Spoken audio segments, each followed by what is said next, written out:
केलं होतं।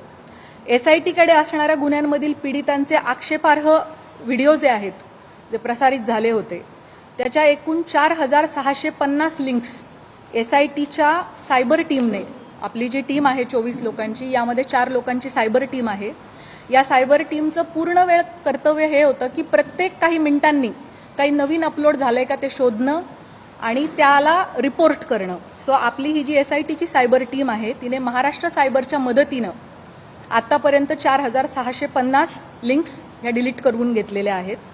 त्याच पद्धतीने सोशल मीडियावरती आक्षेपार्ह पोस्ट पुन्हा पुन्हा टाकणाऱ्या एकूण 451 अकाउंटला कायमस्वरूपी काढून टाकण्यात आलेला आहे।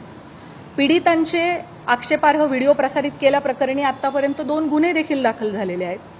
सदरचे गुन्हे हे सातपूर पोलीस स्टेशन नाशिक शहर आणि कोपरगाव पोलीस स्टेशन अहिल्यानगर या ठिकाणी दाखल असून संबंधित घटकच त्याचा तपास करत आहेत आणि त्यामध्ये आजपर्यंत एकूण 6 आरोपींना अटक देखील करण्यात आलेली आहे।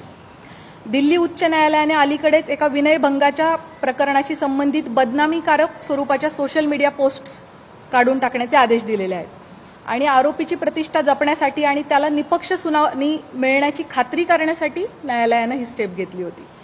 SIT कडे असणारे सर्वच तपास हे अतिशय संवेदनशील प्रकारचे असल्यामुळे त्याविषयीची जी माहिती आपल्याला सांगणं शक्य आहे ती माहिती मी आपणास याद्वारे दिलेली आहे। आपल्या सगळ्यांच्या मनामध्ये या प्रकरणाविषयी अनेक प्रश्न आहेत, मला त्याची पूर्णतः कल्पना आहे। त्यापैकी बहुतांश प्रश्नांना स्पर्श करण्याचा मी प्रयत्न केलेला आहे। या प्रकारच्या गुन्ह्यामध्ये BNS सेक्शन 93 BNSS प्रमाणे गुन्हा दाखल झाल्यापासून 60 दिवसांच्या आत आपल्याला दोषारोपपत्र दाखल करणं आवश्यक असतं। आपल्याकडचा या प्रकारचा पहिला गुन्हा हा नाशिक शहरामध्ये 17 मार्च 2026 रोजी दाखल झालेला आहे आणि SIT कडे त्याचा तपास 20 तारखेला आला, 3 दिवसानंतर। त्याचे ऑलरेडी 20 दिवस संपलेले आहेत आणि आणखी 40 दिवस अवधी आपल्या हातामध्ये आहे पहिल्या गुन्ह्यासाठी आणि उरलेले जे 7 गुन्हे आहेत ते देखील पुढच्या आठवडाभराच्या कालावधीमध्ये दाखल झालेले आहेत। त्यामुळे 40 दिवसानंतर पुढच्या आठवडाभरात या उरलेल्या सगळ्या गुन्ह्यांचं देखील डेडलाईन जी आहे ती जवळ येते।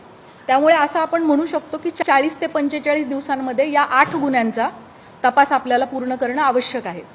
तरी या सर्व गुन्ह्यांमध्ये चांगले पुरावे गोळा करून तपास वेळेत पूर्ण करण्याची SITचे प्रयत्न सुरू आहेत। त्यासाठी सर्वतोपरी प्रयत्न संपूर्ण टीम करत आहे। आपल्या सर्वांना विनंती आहे की पीडितांना कोणत्याही प्रकारे मनस्ताप होणार नाही याची समाज म्हणून आपण सगळ्यांनी काळजी घेऊयात। तुमच्या माध्यमातून हे आव्हान, ही विनंती मी सर्वांना करू इच्छिते। आपल्या मनामध्ये पदाधिकारी, अधिकारी यांना SIT कडून बोलवण्यात येणार आहे का, किंवा अमुकला आपण का बोलवले नाही, कधी बोलवणार आहे, अशा प्रकारचे देखील अनेक शंका आणि प्रश्न असू शकतात। अनेक पत्रकार, सामाजिक कार्यकर्ते यांनी वेळोवेळी मला मेसेज करून या प्रकारच्या प्रश्नांची विचारणा केलेली आहे। त्याबाबत मी सांगू इच्छिते की आपल्याकडे दाखल गुन्ह्यामध्ये फिर्यादी आणि साक्षीदार जे सांगतात त्याच्या अनुषंगाने तपास होत असतो। तपासादरम्यान जे पुरावे समोर येतात त्याप्रमाणे पुढील तपास केला जातो। पुराव्याच्या आधारे कोण व्यक्ती सहआरोपी आहे का हे पाहिले जाते, त्यानुसार त्याची चौकशी आणि त्याच्यावरची इतर कायदेशीर कारवाई केली जाते।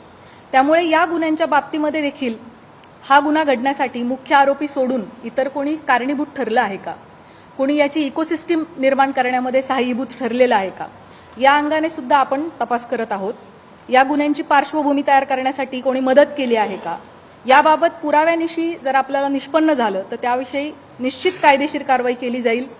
त्याबाबत आपण कोणीही मनामध्ये कुठल्याही पद्धतीची शंका कृपया बाळगू नये। गेले 17 दिवस SIT या गुन्ह्यांचा तपास करत आहे। आमचा तपास अजूनही सुरू आहे। त्यामुळे बहुतांश प्रश्नाची उत्तरं मी दिलेली आहेत। काही प्रश्न कदाचित अनुत्तरित राहिलेले असतील, परंतु जसजसा तपास पुढे जाईल तशी तशी आपल्याला त्या प्रश्नांची पण उत्तरं मिळतील। महत्त्वाच्या टप्प्यांवरती SIT कडून आपल्याला ब्रीफिंग दिले जाईल। चार्जशीट दाखल होईपर्यंत आपल्याला या प्रकरणाची गोपनीयता बाळगणं अतिशय आवश्यक आहे। तरी मी आपल्या सगळ्यांकडून सहकार्याची अपेक्षा बाळगते। यापूर्वी अशोक खरात याला पहिल्या गुन्ह्यामध्ये एकूण 14 दिवस पोलीस कोठडी मिळाली होती। ती दिनांक 31 रोजी संपली। दिनांक 1/4/2026 रोजी आपण दुसऱ्या गुन्ह्यात त्याला अटक केली आणि न्यायालयासमोर हजर केलं। दिनांक 2 पासून 7 दिवसांची पोलीस कोठडी उद्या दिनांक 8/4/2026 पर्यंत माननीय न्यायालयाने मंजूर केलेली आहे। आता यानंतर पुढील गुन्ह्यामध्ये पोलीस कोठडी आपल्याला मिळावी यासाठी आपण माननीय न्यायालयाला विनंती करणार आहोत। या दरम्यान तुम्हाला माहीत आहेच की काही कारणांसाठी आपण व्हीसीद्वारे न्यायालयामध्ये आरोपीला हजर करण्याची परवानगी मागितली होती आणि मागच्या हिअरिंगच्या वेळेला मान्य न्यायालयाने तशी परवानगी आपल्याला दिली होती. खरातच्या आर्थिक व्यवहार, प्रॉपर्टीज इत्यादींच्या अनुषंगाने देखील